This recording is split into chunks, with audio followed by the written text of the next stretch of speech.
Hello, everybody. This is Catholic Dad, episode number 349. Women are like chickens. So, I'm Catholic Dad. I have 9 kids. I have a little mini farm. We have right now we have 27 laying hens, wonderful birds. We get about 2 dozen eggs per day. We got a couple sheep recently, little baby lambs, unbelievably beautiful, wonderful. It's going to be great Easter. And we just got 30 extra chickens, little chicks, like this big, and they cheep, cheep, cheep, and they're under the hot lamp. Anyway, I come home yesterday, and my wife's all excited. She tells the kids, hey, we have a broody hen out in the barn, a broody hen, right? And so everybody's all excited because they know what that means, right? We have with these tiny little chicks, and we have broody hen at the exact same time. And so you might not know what I'm talking about, but it's because you don't understand women, okay? So women are like chickens.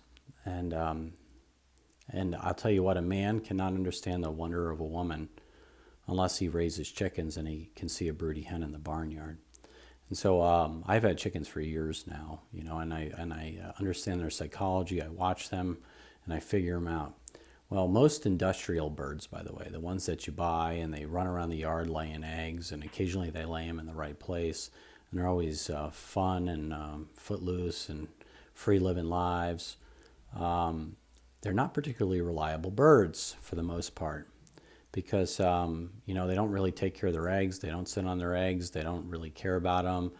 They'll copulate with the rooster. Nobody really cares. They lay their eggs and they don't take care of them.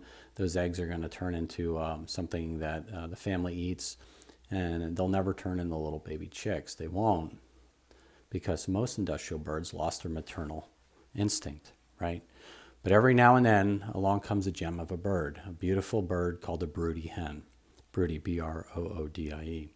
And a broody hen is the most valuable bird you can entirely have on a barnyard, probably the most valuable animal. This is a bird that literally just sits there, just mad as mad could be, angry at life, just looks ticked off, but she's not. She's broody, meaning she wants babies really, really badly. And she's sitting there and she thinks she's laying on eggs or sitting on eggs, but she's not even sitting on eggs. She lays an egg every day. We take the egg away, and she's a little bit mad. Like, you put your hand by her head, she'll growl at you, she'll hiss at you, she'll peck you, she'll bite you. She's never happy. She's certainly not as happy as the other hens, right? The other hens are footloose and fancy free, running around the barnyard. You could pat them on the head, you could pick them up, they're no big deal. But this broody hen's going to growl at you. She's going to be mad at you, and here's the reason why, okay? Because she's valuable. Now, we had our priest over. I was trying to explain this to him, and I said, we have, I tried to say, you don't understand women until you have a broody hen or you have chickens. He's like, what are you talking about? Well, anyway, the other day, my wife took 7 of the little baby chicks out and put them under the broody hen. And what does she do? She literally just sits on them. That's all she does. And she growls at anything that comes near them. Little baby chick's about yay big. Anything could eat it. A little raccoon, a skunk, even another chicken could kill it like that. No big deal. Like, just peck its head, it's dead. They're so fragile. They're so gentle. But they're so wonderful and they're so beautiful. And they're the future of the chicken's life. And so I said, I'll show you what I mean. And so I showed him the other chicks that we had that were under the heat lamp, and they're just playing around. They're cute and they're wonderful. But I said, let's go out in the barn. I'll show you the broody hen. And so you go out there and we push the lambs aside. We get by the other chickens that are just footloose and fancy free, not caring about a thing in the world except for themselves. And in the dark corners of the barn is this beautiful little chicken. And she looks mad. And she's angry and she's frightened. She's scared and she's ready to fight you. And then I said, there she is. There's the broody hen. Look how beautiful she is. Well, what's so neat about her? And I said, well, let me show you. So the priest comes up, and I bend down. She's looking angry at me. You could hear her growl a little bit. She goes, "Arr," she's angry at you. And I put my hand under her, and I pull out a chick, little baby chick. You couldn't even see him. And then I put the little baby chick on the ground. It runs around, eats some food, runs right underneath her. And then another little baby chick pops its head out the front of her. Another little baby chick pops its head out the other side of her. And they're all just under there, just snuggled, hot, nice and warm. And if she weren't willing to do that, they'd die. They would be dead. And she has this affect, by the way, about her. Sometimes it's not understandable to us men, right?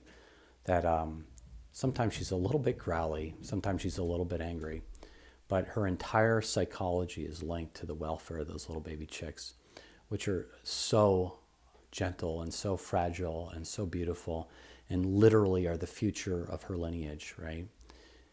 And it's a beautiful thing, right? You got an animal there that literally won't eat, won't leave the nest, won't do anything other than to care for those baby chicks for the welfare of the entire farmyard. And the most valuable, most beautiful bird you can have is a broody hen. Now, I don't want to say that women are broody hens, and I don't mean no ill will by this, but when you are a mother and you're tied to the psychology of your infant children, which are so delicate and so fragile, and literally, I don't know, 100 years ago, 1/3 of those babies would die of disease, starvation, assault, or whatever else. Like literally, it's kind of a brand new phenomenon in the history of the world that most babies survive. That when your entire well-being and your love and your energy and your whatever your nature is tied up in the welfare of something so gentle and so fragile, yeah, sometimes you're going to be a little bit annoyed. Sometimes you're going to be ticked off. Sometimes you're going to act like you're just a little too defensive. That's a broody hen. And the fact of the matter is, if you didn't have a broody hen, you wouldn't have any chickens. You just wouldn't, because nobody would care about the welfare of the baby chick. And the welfare of the baby chick is so gentle. Same thing with humans. That, women are all footloose and fancy free. Like they're running around having fun. They're like, hey guys, how you doing? Until they have a baby. And then they turn into a broody hen. They have to care for this thing with all their heart and love. And sometimes a woman like that doesn't seem so happy. She doesn't seem footloose and fancy free. She doesn't seem loving. Sometimes she cries for no reason. Sometimes she's accusatory. Sometimes she's defensive. Sometimes she hisses at you. Sometimes she bites your hand. Sometimes she's a broody hen. But the fact of the matter is, if she's not defensive like that, if she's not sometimes unpredictable, if she's not, that baby doesn't survive. And so men out there, by the way, if you don't understand your woman who's caring for your children, you got to go get yourself some chickens and you got to study the broody hen. Because when you walk out of your house and you look at those hens, you know that broody hen is the most beautiful thing in the whole barnyard, even though it's the meanest bird on the barnyard sometimes, Sometimes it's not so mean, but sometimes your wife is mean to you, or sometimes it appears as if she is, but it's not because she's mean to you. It's because she's protective of what's most near and dear to her heart, and that's her children. And that, by the way, you could look at that as a man and say, oh, that's psychology. It's so easy to like tease it out. Oh, by the way, why do they have to be mean to me? And yet, like, why can't they be nice to everybody? Well, yeah, get over yourself, man. Like, if you really had that much responsibility in your life, you'd be confused sometimes too. Sometimes you'd be slightly emotional. Sometimes, like literally, if that much of the world, the life of an innocent child was laying on your shoulders, yeah, sometimes you'd be slightly irrational. And so this is Catholic Dad making you think about it. Men, if you're having a hard time with your wife, just think about what she's dealing with.